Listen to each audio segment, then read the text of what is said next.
সাথী সভাপতি, কমরেড ও বন্ধুগণ, আমি প্রথমেই ভারতের ছাত্র ফেডারেশন এসএফআই এর পশ্চিমবঙ্গ রাজ্যের 38তম সম্মেলন, সেই সম্মেলন থেকে যারা নবনির্বাচিত নেতৃত্ব আছে, যারা গোটা রাজ্য থেকে প্রতিনিধিরা এসেছিলেন এবং যেভাবে সম্মেলন তারা সংগঠিত করেছেন, এখানে আমরা সেই সম্মেলনকে সফল করার জন্য অভ্যর্থনা সমিতির নেতৃত্বে ইংলিশ বাজার শহরবাসী, মালদা জেলার বিভিন্ন ব্লকের খেটে খাওয়া মানুষ, ছোট ব্যবসায়ী, কৃষক, মেহনতি মানুষ, যুব, মহিলা, ছাত্র, কর্মচারী, শিক্ষক, যেভাবে এবং প্রাক্তন যারা ছাত্র ফেডারেশনের কর্মী ছিলেন, আমার মতো, সুজনের মতো, তারা যেভাবে এগিয়ে এসছেন এবং এখানে আজকের এই সমাবেশকে সফল করেছেন, মিছিলকে সমাবেশ করেছেন, তাদের সবাইকে আমি লাল সালাম জানাচ্ছি, অভিনন্দন জানাচ্ছি। আপনাদের সবার তরফ থেকে নবনির্বাচিত যে সভাপতি এবং সম্পাদক প্রণয় কাজী, কমরেড দেবাঞ্জন দে এবং ছাত্র সংগ্রাম পত্রিকার সম্পাদক কমরেড সৌভিক, তাকে আমরা তাদেরকে এবং তাদের সঙ্গে যারা সম্পাদক মন্ডলী সদস্য হয়েছে, রাজ্য কমিটির সদস্য হয়েছে, তাদেরকে অভিনন্দন জানাচ্ছি। অনেক আশা, অনেক ভরসা নিয়ে, কারণ নতুন প্রজন্মের এই সমস্ত ছেলে মেয়েরা যদি এগিয়ে না আসে, এই বাংলাকে রক্ষা করা খুবই মুশকিল হয়ে যাবে। গত এক দশকের বেশি সময় ধরে আমাদের শিক্ষা, আমাদের শিক্ষা প্রতিষ্ঠান, আমাদের ইতিহাস, আমাদের সংস্কৃতি, আমাদের সম্প্রীতি, আমাদের ঐক্য, আমাদের কৃষি, আমাদের শিল্প, আমাদের কাজ কর্ম, ব্যবসা বাণিজ্য, আমাদের শান্তি, আমাদের শৃঙ্খলা, এই সবটাকে লাটে তুলে দেওয়ার ব্যবস্থা হয়েছে। আজকে বাংলার পুনর্জাগরণের প্রয়োজন, আর এই বাংলাকে শেষ করার জন্য এই সব দক্ষিণপন্থীরা একসঙ্গে হয়ে বলেছিল, লাল হটাও, দেশ বাঁচাও। লাল ঘটেছে কিন্তু দেশ বাঁচেনি, তাই আজকে আবার লাল ঝান্ডাকে মজবুত করতে হবে, সেই শপথ নেওয়া হচ্ছে। আর এই মজবুত যখন করতে বলা হয়, যে সুতীব্র আন্দোলন গড়ে তোলার দরকার আছে, যে সতেজ সংগঠন গড়ে তোলার দরকার আছে, সেখানে নতুন প্রজন্মের একটা বড় ভূমিকা আছে, এটা ওরা জানতো। এই জন্য এক দশকের বেশি সময় ধরে, যেদিন থেকে তৃণমূলের সরকার এসছে, যখন প্রতিবাদী মানুষকে বলেছে মুখে লুকোপ্লাস লাগিয়ে রাখো, অফিস খুলতে পারবে না, ধর্মঘট করতে পারবে না, স্লোগান দিতে পারবে না, মিছিল করতে পারবে না, শহীদ হইতে মালা দিতে পারবে না, তেমনি এইসব ছাত্রছাত্রীদের বলেছিল কলেজে ঢুকতে পারবে না, ক্যাম্পাসে ঢুকতে পারবে না, গবেষণাগারে গবেষণা করতে পারবে না, ক্লাস করতে পারবে না, অ্যাডমিট কার্ড ছিঁড়ে ফেলে দিয়েছে, পরীক্ষা দিতে দেবে না। ওরা মনে করেছিল 10-12 বছর যদি বামপন্থী আন্দোলনের ধারাকে ক্যাম্পাসের মধ্যে ঢুকতে না দেয়, তাহলে 12 বছর পরে এই যে মোদী বলছে না নয়া কাল, তাহলে বামপন্থার আকাল হয়ে যাবে। আর নতুন প্রজন্মের ছেলে মেয়েরা লড়তে জানবে না, গড়তে জানবে না, শিখতে জানবে না, স্লোগান তুলতে জানবে না, ইনকলাব জিন্দাবাদ কাকে বলে সেটাও ভুলে যাবে। এটা আরএসএস যে প্রজেক্ট তৈরি করছে গোটা দেশে একটা ফ্যাসিবাদী রাষ্ট্র তৈরি করার জন্য, সব মানুষের অধিকার কেড়ে নেওয়ার জন্য, সেই প্রজেক্টের অংশ হিসেবে মমতাকে একটু সাব কন্ট্রাক্ট দিয়েছিল। সাব কন্ট্রাক্ট বোঝেন, যখন বড় রাস্তাঘাট করতে হয় তখন বড় কন্ট্রাক্টর কন্ট্রাক্ট নেয়, কিন্তু ছোট করে ভাগ করে কাউকে কিছু কাজ, কাউকে কিছু কাজ দেওয়া হয়। এরকম গোটা দেশটা সর্বনাশ করার জন্য ওরা জানতো এদেশে সর্বনাশ করা যাবে না এত সহজে। ওই যে দীপশিতা বলার সময় স্বাধীনতা আন্দোলনের কথা বলছিল, যে স্বাধীনতার কথা এসে পাই ঝান্ডায় লেখা আছে, যে স্বাধীনতার জন্য জাত পাত ধর্ম বর্ণ এলাকা নির্বিশেষে মানুষ ঐক্যবদ্ধ হয়েছিলেন ব্রিটিশ সাম্রাজ্যবাদের বিরুদ্ধে লড়াইয়ের জন্য। এই এখান থেকে 1 কিলোমিটার হবে না দূরে নেতাজি সুভাষচন্দ্র বসু এসেছিলেন মালদা শহরে। গোটা দেশ জুড়ে বিভিন্ন সহিংস অহিংস পথে আন্দোলন হয়েছে, তারপরে দেশটা স্বাধীন হয়েছে। তাও আজকে এসে ভাই ঝান্ডায় স্বাধীনতা কথা লেখা থাকে কেন?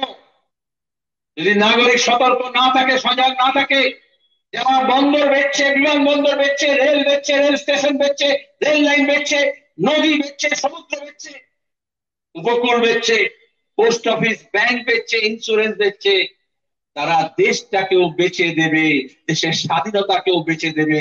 আর এই জন্যই মানুষ যাতে সংঘবদ্ধ হয়, যেমন স্বাধীনতার লড়াই লড়েছিল, আজকে স্বাধীনতাকে রক্ষা করতে হলে গণতন্ত্রের প্রয়োজন। গণতন্ত্র মানে শুধু ভোটাধিকার না, শুধু ভোট দেওয়া নয়। সে তো পঞ্চায়েত নির্বাচনে দেখেছেন, IS officer, IPS officer, SP, DM, BDO কে দিয়ে, আইসি কে দিয়ে কিভাবে গণনার বাক্স লুট করেছে। গতবারে করেছিল যখন এই মালদায়, তখন শুভেন্দু অধিকারী, আজকে যাকে বিজেপির নেতা বলা হচ্ছে, সে কিন্তু তখন তৃণমূলের নেতা ছিল। আর মালদা, মুর্শিদাবাদ, দিনাজপুরে বলা হয়েছিল এখন মুকুল রায় বুড়ো হয়ে গেছে, ও পারছে না, আপাতত শুভেন্দু সব গুন্ডা কন্ট্রোল করুক। আর তারপরে পঞ্চায়েত দখল করেছিল। এখন মাঝখানে এসে বলছে তোমার ঝান্ডা আলাদা, আমার ঝান্ডা আলাদা, কিন্তু আদতে এরা এক, সব শেয়ালের এক রাম। তাই স্বাধীনতা এবং গণতন্ত্রকে রক্ষা করতে হয়, বামপন্থার পুনরুত্থান দরকার। সে কাজই রাজ্য জুড়ে আমরা করছি। লড়াই জারি আছে কংগ্রেস। শিক্ষা প্রতিষ্ঠানের মধ্যেও যারা আগে মনে করেছিল ঠিক আছে রাজনীতি রাজনীতি স্কুল কলেজে হওয়া উচিত নয়, ওরা বাইরে থাক, শুধু ছাত্ররা বাইরে, এসএফআই বাইরে, তারপরে বললো শিক্ষকরাও বাইরে থাক, যারা পড়াবে তাদের চাকরি সব বিক্রি করে দিল, নিলাম করে দিল। আর তারা এখন মাতঙ্গিনী হাজরার মূর্তির নিচে, গান্ধী মূর্তির নিচে ধর্ণা দিচ্ছে দিনের পর দিন ধরে। স্কুলেও করলো, মাদ্রাসাও করলো। আর মাঝখানে বিজেপি এসে বললো স্কুল আলাদা, মাদ্রাসা আলাদা, হিন্দু আলাদা, মুসলমান আলাদা। তাহলে কি করতে হবে? শিক্ষক নিয়োগে দুর্নীতির বিরুদ্ধে লড়তে হবে না, স্কুল বাঁচানোর লড়াই লড়তে হবে না, শিক্ষা বাঁচানোর লড়াই লড়তে হবে না, মাদ্রাসা বনাম স্কুল, আর হিন্দু বনাম মুসলমান হোক। কেন হচ্ছে বুঝতে পারছেন না? এই যে এত ধর্ষণ, এত লুট, এত খুন, এত জখম, এত ঘর ছাড়া, মানুষ তিতি বিরক্ত। প্রতিদিন দেখছে, আজকে শাহজাহানের বাড়িতে যাচ্ছে, তো কালকে অমুক আড্ডার বাড়িতে যাচ্ছে ইডি সিবিআই, কখনো খাটের তলা থেকে বেরোচ্ছে, কখনো পার্থ বাড়ি থেকে, কখনো পার্থর বান্ধবীর বাড়ি থেকে, কখনো দাঁড়িয়ে জ্যোতিপ্রিয় মল্লিকের কাছ থেকে। রেশন চুরি করেছে, আইসিডিএস এর খাবার চুরি করেছে, মিড ডে মিলের খাবার চুরি করেছে। শুধু চাকরি চুরি করেনি, শুধু কয়লা পাচার, গরু পাচার করেনি, আমাদের ভবিষ্যৎটাকে পাচার করেছে। তার বিরুদ্ধে যদি লড়তে হয়, তাহলে মানুষকে এক কাট্টা করতে হবে। কিন্তু ওরা বিজেপি আর তৃণমূল বলে বললো মানুষ একসঙ্গে, বিপদ আছে। এই যে সংবিধান পাঠ করলাম না আমরা, প্রিএম্বল, তার প্রথম কথা হচ্ছে উই দ্য পিপল, আমরা ভারতের জনগণ। এই জনগণকে ওরা ভয় পায়। তাহলে জনগণের বদলে বলছে কুর্মী, মাহাতো, আদিবাসী, রাজবংশী, হিন্দু, মুসলমান, নেপালি, গোর্খালি, ভাগ করো। ভাগের কোনো সীমা নেই। আর এই ভাগ করার জন্য কিছু পরিচিতি আনতে হয়, ধর্মের নামে, ভাষার নামে, জাতপাতের নামে। তারপরে বলা হয় তুমি এটা, ওরা ওটা, তোমার খাদ্য আলাদা, তোমার পোশাক আলাদা, তোমার ভাষা আলাদা, তোমার বুলি আলাদা। এই আলাদা করা হয়। স্বাধীনতা আন্দোলন সবাইকে এক করেছিল। আমরা বলেছিলাম নানা ভাষা, নানা মত, নানা পরিধান, বিবিধের মাঝে দেখো মিলন মহান। আজকে এই বৈচিত্র্যকেই নষ্ট করা হচ্ছে। এই যে মাঝে মাঝে বলে না এক দেশ এক ভোট, বলেছিল না এক দেশ এক ট্যাক্স, বলেছিল না এক দেশ এক নিশান, তারপরে বলবে এক দেশ এক ভাষা, এক দেশ এক দল, এক দল এক নেতা। এটাই হচ্ছে স্বৈরতন্ত্র, ঠিক গণতন্ত্রের উল্টোটা। এই জন্য দিল্লির সরকার হোক আর রাজ্যের সরকার হোক, মানুষের কথা বলার অধিকার, খবরের কাগজে কি ছাপা হবে, টেলিভিশনের খবরে কি বলা হবে, এই সবটাও তারা নিয়ন্ত্রণ করে। ফেসবুক, হোয়াটসঅ্যাপ মানুষের স্বাধীনতা কেড়ে নিচ্ছে। আর কেউ কেউ তো আগেই সারেন্ডার করে যাচ্ছে, যার ফলে এই বৈচিত্র্যটা বিপজ্জনক ভাবে আক্রমণ হচ্ছে তার উপরে। আমাদের এটাকে রক্ষা করতে হবে। আমরা জানি যত মত তত পথ, কিন্তু ওরা পথেই নামতে দিচ্ছে না, মতের কথা তো ছেড়ে দিন। আমি পার্লামেন্টে বলেছিলাম, যখন এই চিট ফান্ডের দুর্নীতির কথা বলা হচ্ছিল, তৃণমূল হই হই করে আটকাচ্ছিল, বিধানসভায় বলতে দেবে না, লোকসভায় বলতে দেবে না। যখন কৃষক হত্যার কথা বলা হচ্ছে, আত্মহত্যার কথা বলা হচ্ছিল, কৃষকের ফসলের দামের কথা বলা হচ্ছিল, সারের দাম বাড়ছে, পেট্রোল ডিজেলের দাম বাড়ছে, মুদ্রাস্ফীতি হচ্ছে, মূল্যবৃদ্ধি হচ্ছে, তার কথা বলা হচ্ছিল। যখন নোটবন্দির নামে টাকা চুরি করেছে, কারো টাকাকে সাদা করেছে, সেটা বলা হচ্ছিল। ওরা বললো বলতে দেব না, তোমাদের পার্লামেন্টের মধ্যে, বিধানসভার মধ্যে ঢুকতে দেব না। এখন কোন কোন মিডিয়া, কোন কোন লোক বললো যাক বাবা বাঁচা গেছে, বিধানসভায়, মিউনিসিপ্যালিটিতে, পঞ্চায়েতে, পার্লামেন্টে বাম শূন্য হয়ে গিয়েছে। তার মানে সেখানে গরিব মানুষের কথা, শিক্ষার কথা, স্বাস্থ্যের কথা, কৃষির কথা, ব্যবসার কথা, বাণিজ্যের কথা, বাসস্থানের কথা, সেগুলো আর হবে না। সেখানে ধ্যান কি বাত হবে, সেখানে আদানি আম্বানির সম্পদ কি করে বাড়ে তার ব্যবস্থা হবে। এক একটা আইন নিয়ে আসা হচ্ছে, যার বিরুদ্ধে মানুষকে রাস্তায় নামতে হচ্ছে। কৃষকরা পথ দেখিয়েছে দীর্ঘদিন, দিল্লিতে ঠান্ডায়, গ্রীষ্মে, বর্ষায় তারা রাস্তা আঁকড়ে পড়েছিল। ওই 3টে কৃষক মারার আইনটাকে ফেরত না নিলে তারা বাড়ি যাবে না। এই জন্য ওরা পথকেও ভয় পায়, জনগণ যাতে পথে না নামে। এই জন্য ওরা বলে মিছিল করতে দেবো না, মিটিং করতে দেবো না। আচ্ছা কি মুশকিল বলুন তো, কৃষকরা নবান্নে যাবে, মমতা বলে না যেতে দেবো না, লাঠি মেরে দেবো। ছাত্র যুবরা মিছিল করতে যাবে, সুদীপ্ত গুপ্তকে, মাইনুল মির্জাকে ফোন করে পুলিশকে দিয়ে, আর নিজে বলছে আমি মিছিল করে মন্দিরে যাব, মসজিদে যাব, গির্জায় যাব, গুরুদ্বারায় যাব। যখন মোদী মন্দিরে করছিলেন অযোধ্যায়, মমতা তখন কলকাতায় করছিলেন। তাহলে বুঝতে পারছেন, পার্লামেন্টে মিছিল করে যেতে দেবে না, রাজভবনে মিছিল করে যেতে দেবে না, বিধানসভায় মিছিল করে যেতে দেবে না, নবান্নতে অভিযান করতে দেবে না। ডিএর জন্য পুলিশ, সরকারি কর্মচারী, তাদের দাবি নিয়ে তারা লড়বে, সেটাও তাদের যেতে দেবে না। কিন্তু মিছিল করে মন্দিরে, মসজিদে, গির্জায়, গুরুদ্বারে যাওয়া যাবে। তাহলে কোন ধরনের রাজনীতি হচ্ছে বুঝতে পারছেন। মানুষ তার অধিকারের জন্য লড়াই করবে, আর তার জন্য তারা সংগঠিত হবে। আমরা বলেছিলাম তোমরা যদি পথে, যদি মাঠে আমাদের বলতে না দাও, তাহলে আমরা পথে নামবো। এখানে মালদাবাসীকে অভিনন্দন জানাচ্ছি। জেলা প্রশাসন মিথ্যাচার করে, বাহানা করে জায়গা দেয়নি আমাদের মিটিং করা। আমরা যেমন বলেছিলাম পার্লামেंटे, तुम अगर सड़क पे बोलने नहीं दोगे तो हम संसद में बोलने नहीं दोगे, तो हम सड़क से बोलेंगे। বরং তুমি যদি মাঠে সভা করতে না দাও, আমরা রাস্তায় দাঁড়িয়ে সভা করব। না ওর কিন্তু বাধা দিচ্ছে ওই জন্য পুলিশ বলবে রাস্তা ক্লিয়ার করো, এটাই তো বলবে। আর যখন অভিষেক ব্যানার্জি যখন মিছিল করবে, এই পুলিশের দালাল গুলো, আইপিএস অফিসার, ডব্লিউবিসিএস অফিসার দড়ি ধরে পাহারা দেবে। এটাই হচ্ছে এর মুখ। আমরা আমাদের অধিকার প্রতিষ্ঠা করতে এসেছি। আমরা জানি এইখান থেকে আমরা নেমে যাওয়ার পরে এই সৃজনের নামে, মোহাম্মদ সেলিমের নামে এই এসপি, এই পুলিশ আমাদের নামে কেস দেবে। এইরকমই আপনারা জানেন যখন ধর্মঘট হয়েছিল এই মালদা শহরে, পুলিশ গাড়ি ভেঙেছিল সুজাপুরে। তারপর যখন তার প্রতিবাদে আমরা মিটিং করতে এসেছিলাম, মিটিং করতে দেয়নি, তারপরে আমাদের নামে মামলা করেছিল। আমরা বলেছিলাম আমরা ওই মামলার তোয়াক্কা করি না, এই পুলিশ আমার নামে ওয়ারেন্ট বার করে রেখেছে, যদি সাহস থাকে এখানে এসে গ্রেফতার করে নিয়ে যা, কিন্তু আমরা আত্মসমর্পণ করব না। যাদবপুর বিশ্ববিদ্যালয়ের স্টুডেন্ট বললো ছাত্র খুন হলো, স্বপ্নদীপ, এই সৃজন প্রতিকূল মিটিং করলো, ময়ূক ছিল, নীলোৎপল বসু, মোহাম্মদ সেলিম, সুজন, আমরা প্রাক্তন ছাত্র হিসেবে গিয়েছিলাম। আমাদেরকে সামান ধরিয়ে দিয়েছে, 3 দিনের মধ্যে থানায় যদি না আসেন আপনাদের বিরুদ্ধে ব্যবস্থা নেওয়া হবে। আমরা মমতার পুলিশকে বলেছি কত ধক আছে, ব্যবস্থা নাও, আমরা থানায় যাব না।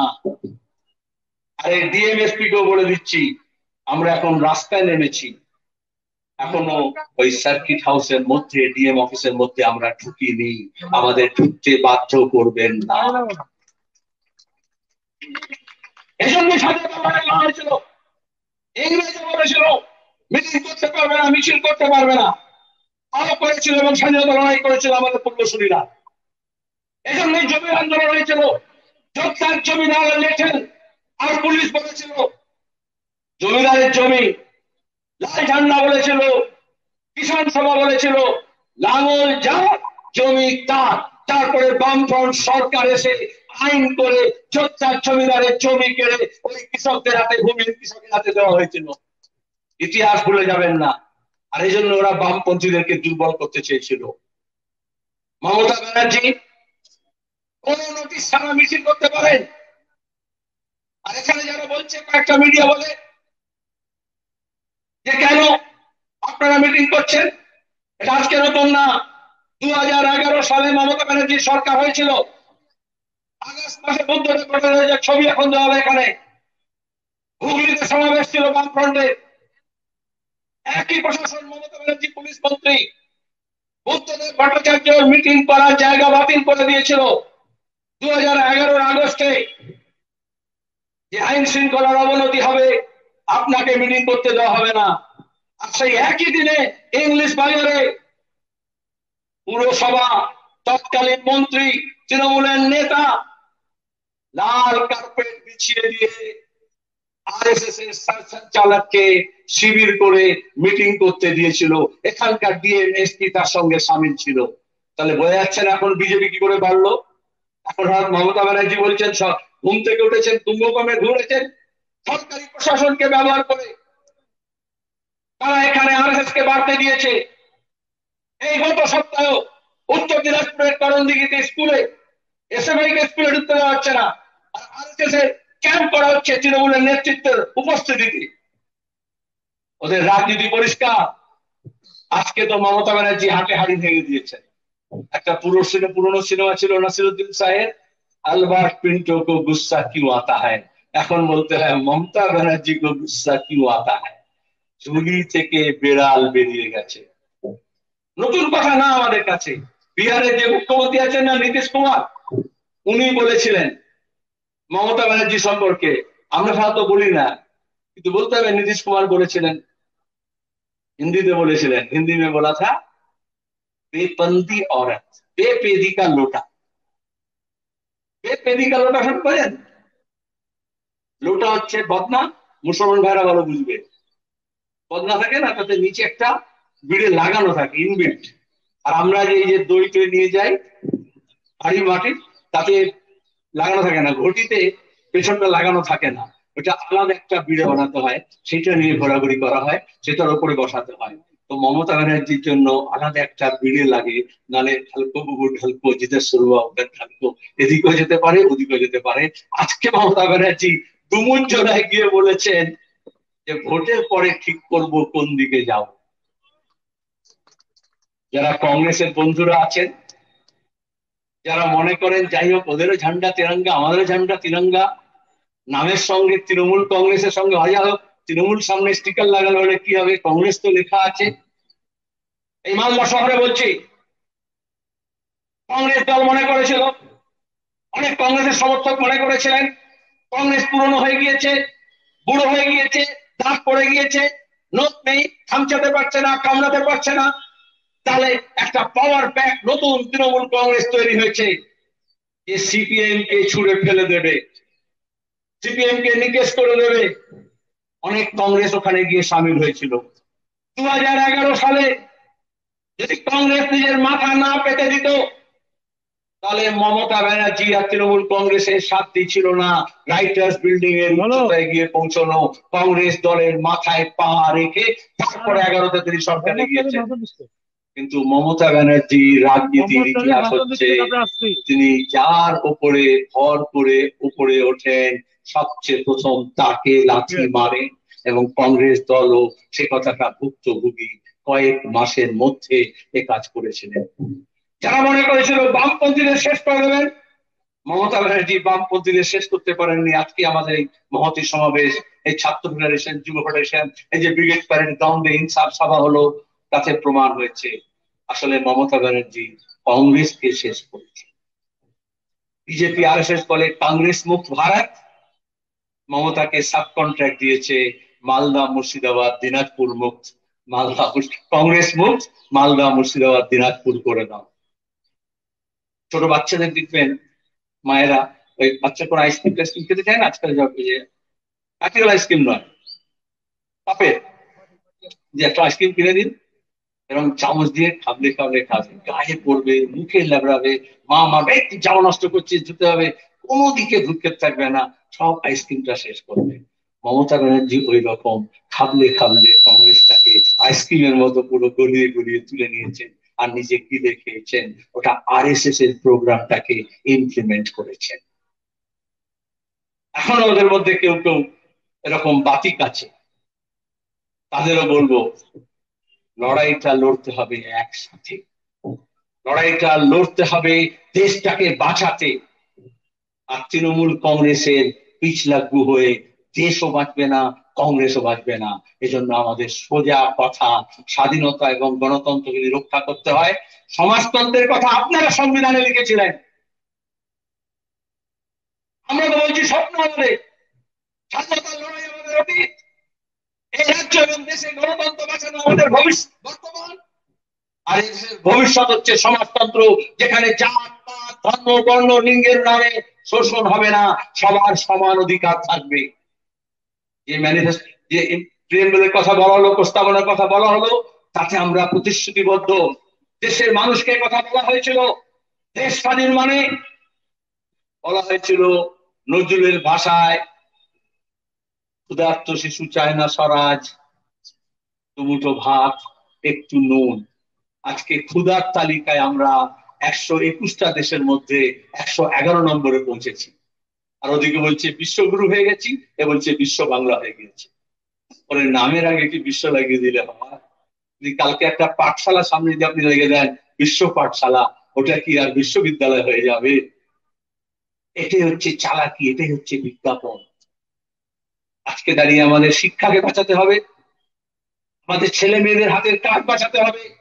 এই মালদা মুর্শিদাবাদ উত্তর দিনাজপুর দক্ষিণ দিনাজপুর হোক, বাঁকুড়া পুরুলিয়া হোক, কোচবিহার হোক, আমাদের ছেলে মেয়েরা যাদের দুটো হাত আছে, মগজ আছে, বুকে বল আছে, তারা কি অন্য রাজ্যে গিয়ে পরিযায়ী শ্রমিক হওয়ার জন্য জন্মেছে?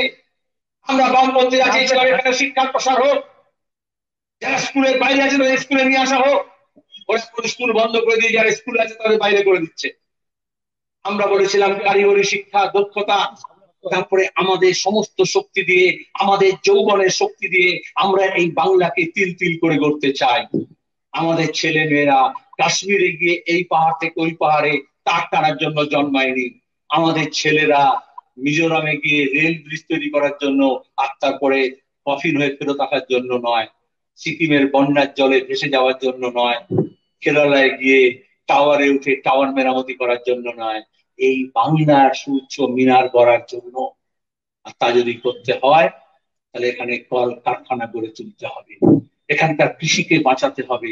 তৃণমূলের কাজ হচ্ছে শুধু ধলতা, কিভাবে চালের ওজন বেড়ে দিয়ে কিভাবে কামাতে পারে। আর এই নরেন্দ্র মোদী বলেছিলেন আসলে কৃষকের আয় দ্বিগুণ করে দেবো, মমতা বলেছিল 3 গুণ করে দেবো। যেদিন থেকে মোদী প্রধানমন্ত্রী হয়েছেন 24 ঘন্টার মধ্যে 30 জন কৃষকের রাজ্যে দেশে আত্মহত্যা করছে। ঘন্টা একজনের বেশি 1.25, 24 ঘন্টায় 30 জন আত্মহত্যা করছেন। আমার কথা নয়, এসএফআই এর কথা নয়, সিপিআইএম এর বামফ্রন্টের কথা নয়, ন্যাশনাল ক্রাইম ব্যুরোর যে রেকর্ড, কেন্দ্রীয় সরকারের হোম মিনিস্ট্রি তার রিপোর্ট।